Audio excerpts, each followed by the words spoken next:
Hello again, Struck.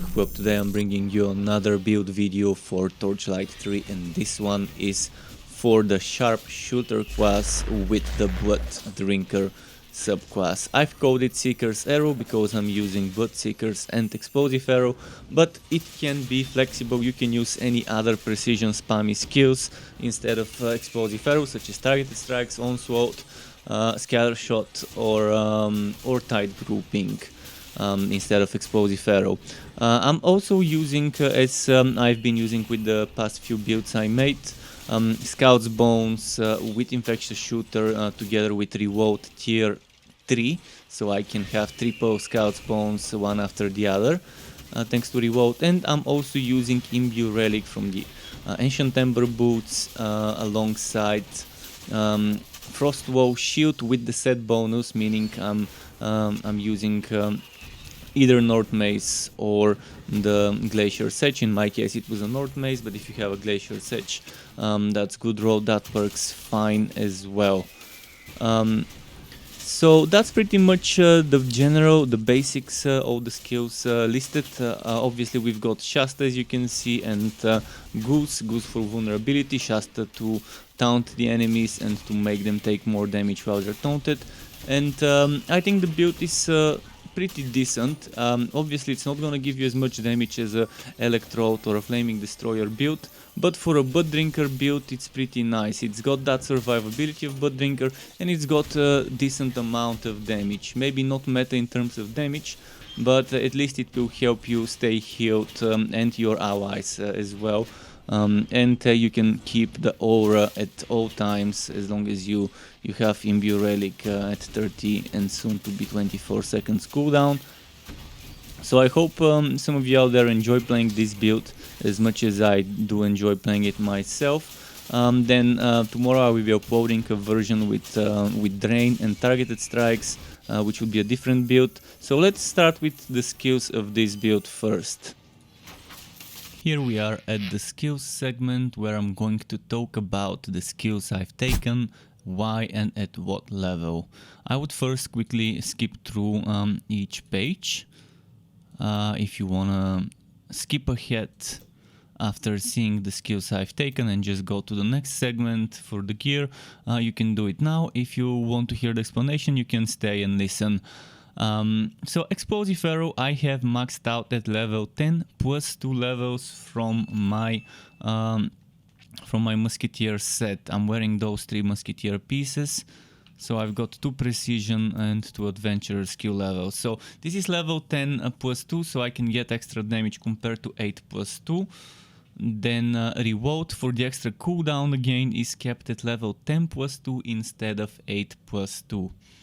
Now Onslaught is for relic skills damage. It's completely optional, you might remove it and put the points elsewhere.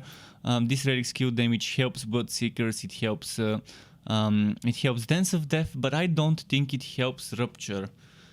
I think right now, from what I've observed on other relics, is the passive relic damage from those tier 2 bonuses does not apply to passive procs. And I hope they fix it, so make it, not fix it. I hope they make it so that things like Rupture, Lightning Strike, Firestorm, Magma Burst, etc. benefit from that relic skills damage. Because they are skills, they are passive, but they're still skills, so it makes sense to... and it's gonna give such passives more weight. It's gonna give passives like that a lot more weight than just boosting the active relic skills. Now let's move on to the adventurer side of things. A must-have in any Sharpshooter build, in my opinion, is tier 2 Shasta. I'm getting 4 plus 2 for 6 total to get tier 2. Another must-have, in my opinion, is at least tier 1 Ghost Visage for that extra charge for mobility. Another, not a must-have, but a very good option for many builds is Sacrifice to Goose tier 2, or at least tier 1. So you can either go 1 point plus 2 or 4 points plus 2.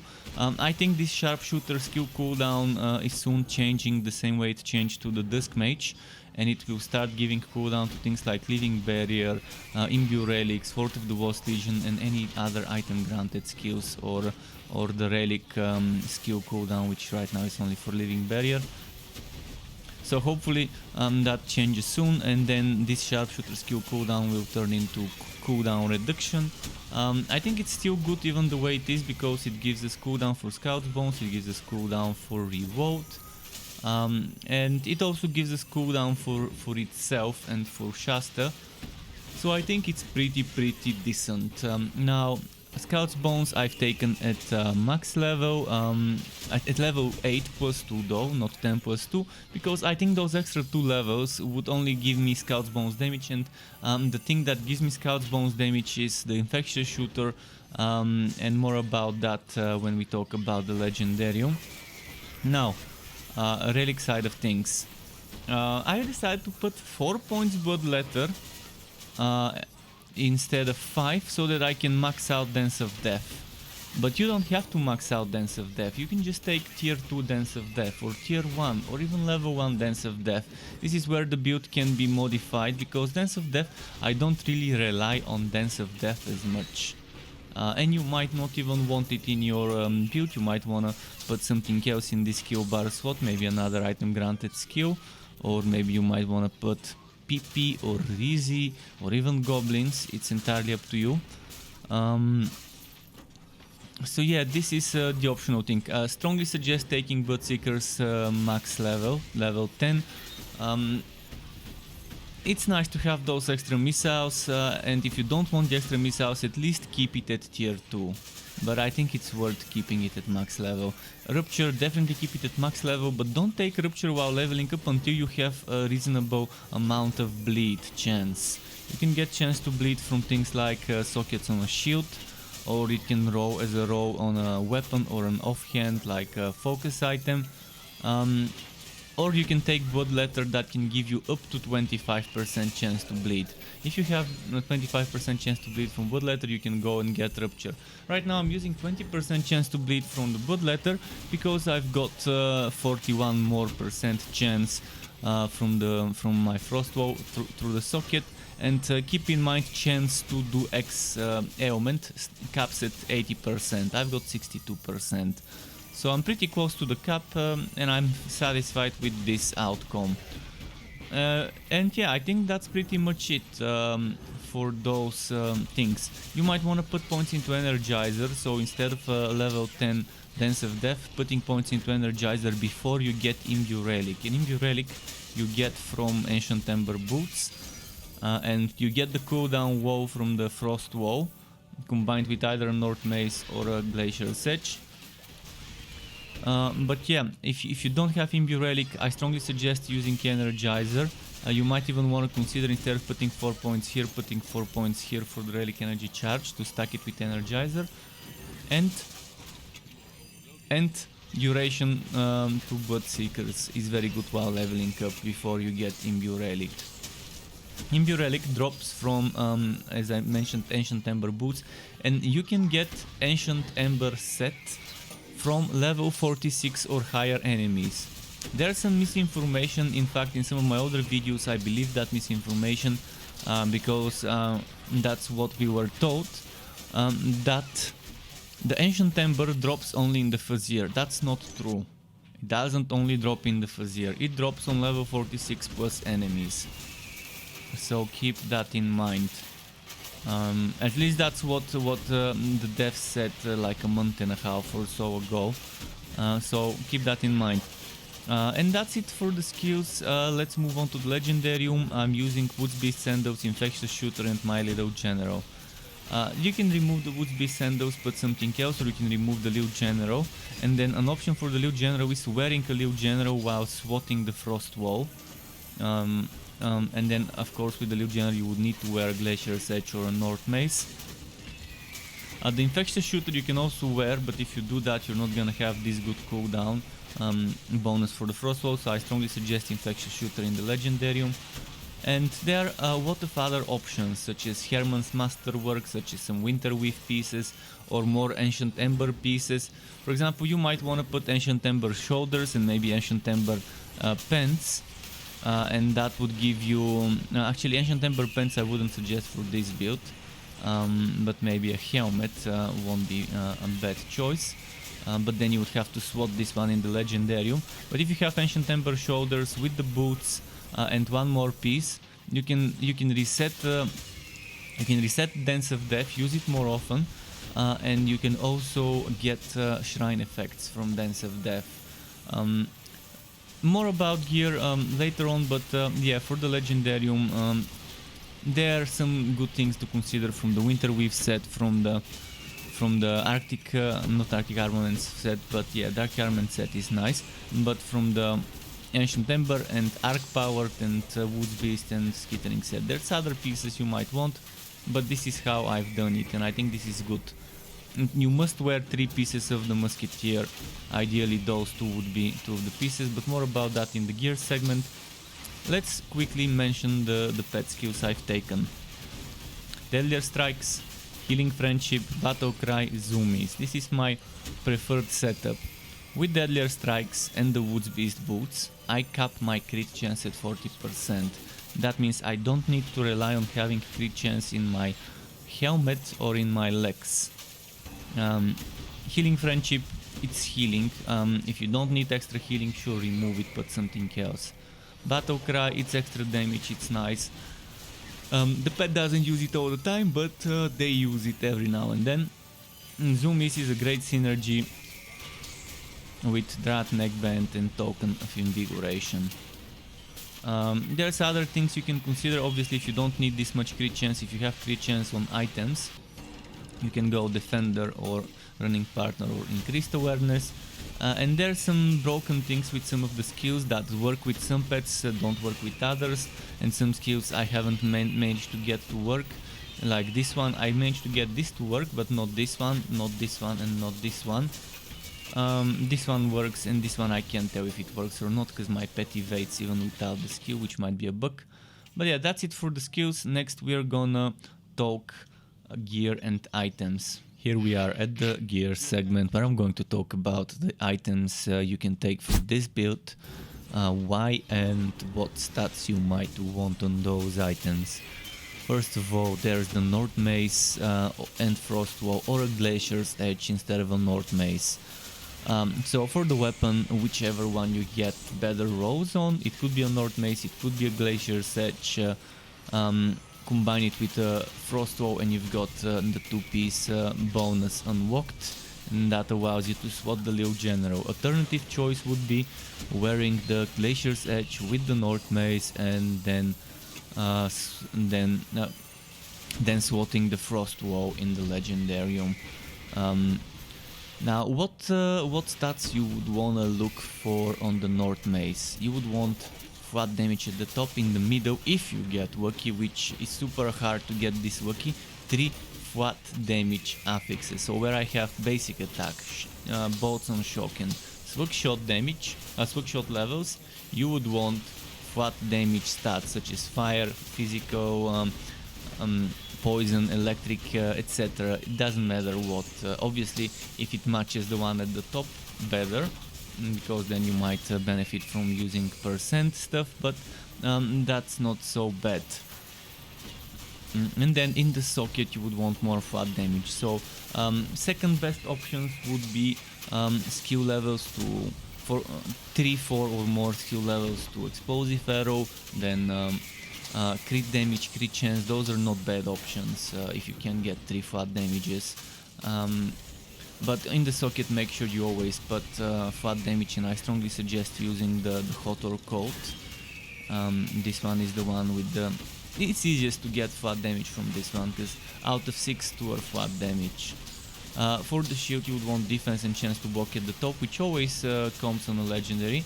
Ideally over 10k defense physical, then at the bottom you would want some physical or elemental defenses, maybe more chance to block, then you want a socket where you can put chance to bleed. Now you want a musketeer rope, a musketeer hat, the cavalier hat, and then you want one more musketeer piece, which could be gauntlets, it could be shoulders, it could be pants. I don't suggest getting boots, because I think it's better to wear the Ancient Ember Boots. or the Woods Beast boots equipped. So if you wear the Ancient Ember Boots, you can swap the Woods Beast in the Legendarium, or vice versa. But if you're wearing the Woods Beast boots, you can get the set bonus by equipping 2 more Ancient Ember pieces. I think it's good to just even if you don't get the Ancient Ember set bonus, that's fine. That allows you to get things like the Winterweave gauntlets equipped. Maybe a Winterweave legs won't be a bad choice.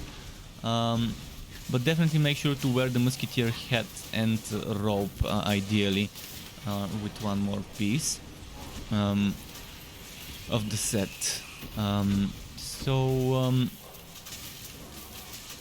For the shoulders, for the chest piece, and for the legs, you can get things like damage with X skill, like damage with explosive arrow, or damage with targeted strikes, or damage with scatter shot, or tight grouping, or onslaught.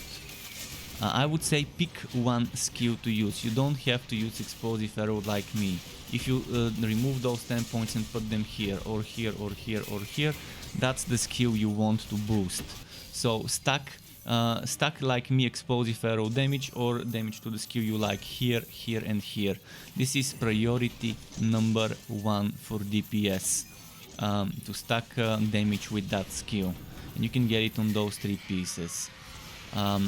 Next in line in terms of DPS would be flat damage, which can roll on the chest. It used to roll on legs, but I haven't seen it rolling recently, so maybe it got removed. And then next in line would be for the chest, third priority, crit damage. 4th priority would be something like this bonus, ice damage bonus, physical, etc., as long as it's matching the highest number on your weapon, which you can see over here under attack. In my case that's ice, and for example this ice damage actually boosts it a little.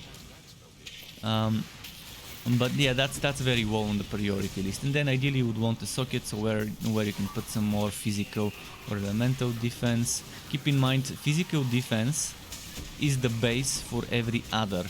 So every other defense is added on top of physical, so this number, and this number includes the 31,890 inside of it. If you don't have any defense of one type and only have physical, you would not see the specific resistance, but you would still prevent this physical damage from that element. Keep that in mind.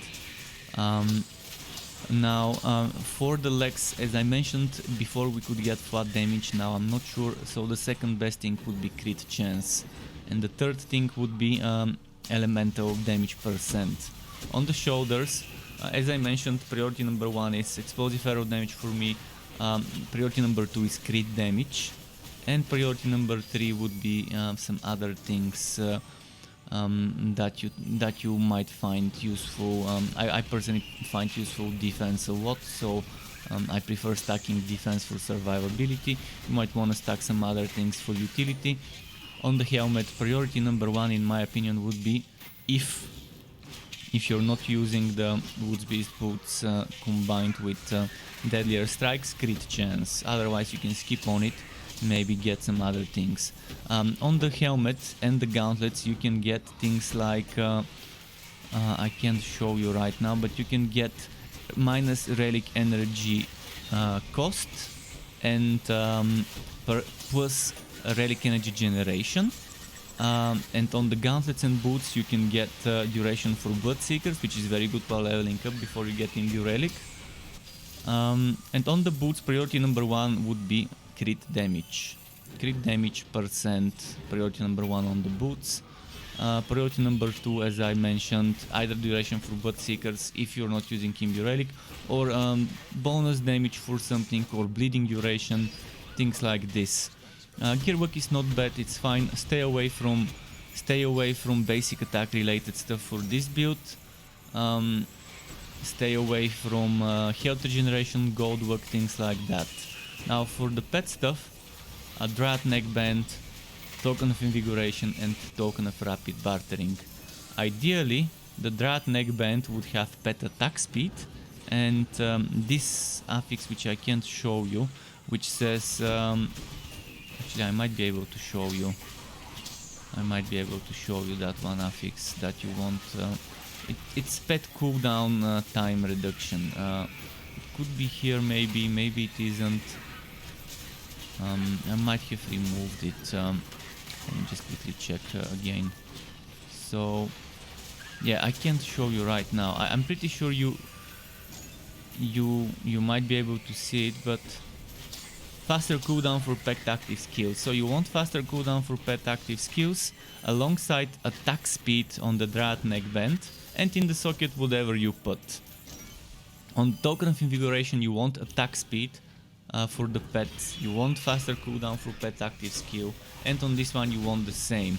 And then in the sockets for the token and the other token you want faster cooldown for pet active skills. That would make the pet use its active skills such as healing, friendship more often, such as battle cry and other things.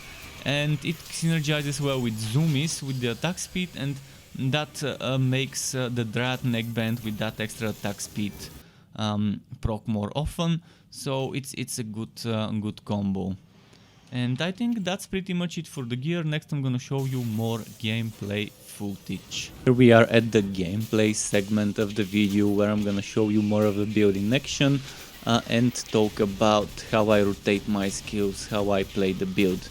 Since we have Imbue Relic, it's probably nice to maybe start with Imbue Relic and then Bloodseekers. But before that, I think it's even better if you use Shasta first. So I would start with Shasta, then I would start with applying Goose to the enemies, which I wish it didn't do this knockback to spread them across the whole level. And then I would do Imbue Relic as a third skill. Fourth skill I would do Bloodseekers, and then I would start Scout's Bones Reload, Scout's Bones Reload, Scout's Bones, and after that either do another Goose or just go straight to explosive arrow spamming.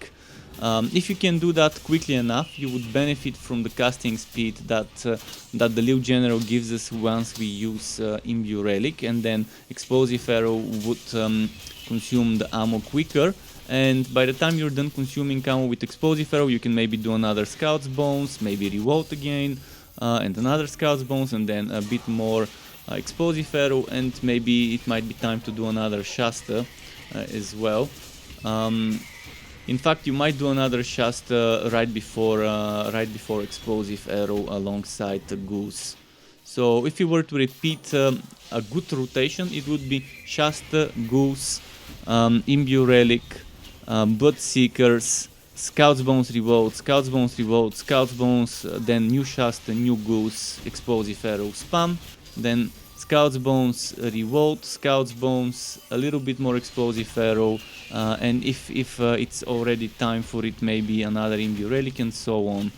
I think that's a pretty decent rotation. I hope it really helps you out there knowing that rotation. Obviously you can rotate it any way you like. This is just the way I like doing it. Or if I were to play to try and squeeze every little bit of the rotation to do it perfectly, that would be it. To get notified when I upload more content for this game or other games like this one, which would be wooters of all varieties, isometric, third-person ARPGs, wooter shooters, and all sorts of wooters like that, you could subscribe to my channel and hit that bell button to not miss out on my content updates. And optionally, you can even join as a member of the Struck Club on YouTube as a channel member to get access to exclusive perks such as special emotes custom made by me, special badges custom made by me that represents how many months you have been a member for, as well as opt-in of editing tutorials that I can give for Photoshop, Adobe Premiere, as well as shoutouts and things like that. And I would like to use this part of the video to thank all my YouTube members and Twitch subscribers. Thank you for supporting the channel and keeping me going. Thank you also for watching this video, everyone. Keep it cool, Struck Club. Until next time, and goodbye.